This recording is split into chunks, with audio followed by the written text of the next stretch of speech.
La sede de la DGA ha sido testigo de un emotivo minuto de silencio en memoria de las víctimas del accidente ferroviario que tenía lugar este miércoles en Santiago de Compostela. A partir de las 12 han acudido tanto la presidenta de Aragón, Luisa Fernanda Rudi, como el resto de miembros del Ejecutivo Autonómico, además de otras autoridades y personal. Ayer Rudi ha anunciado que Aragón guardará luto como gesto de solidaridad. He querido con este minuto de silencio es mostrar nuestra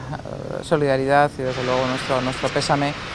ya no solo a todos los fallecidos, sino a todos sus familiares y también a tantas cuantas personas en este dramático accidente ferroviario ocurrido ayer por la noche en Santiago de Compostela se han visto afectados. Habrá los días de luto oficial marcados, aquí vamos a asumir los 3 días de luto oficial que se marca por parte que ha anunciado el Gobierno de España, y en cualquier caso puedo decirles que hemos estado en contacto, directamente en contacto con el presidente de Galicia y con la propia ministra de Fomento, que están sobre el terreno y que, en fin, diciendo que son unas imágenes terribles como todos hemos podido ver. La máxima representante del Gobierno aragonés ha querido ofrecer todos los medios humanos y técnicos por si fuera necesaria cualquier tipo de ayuda.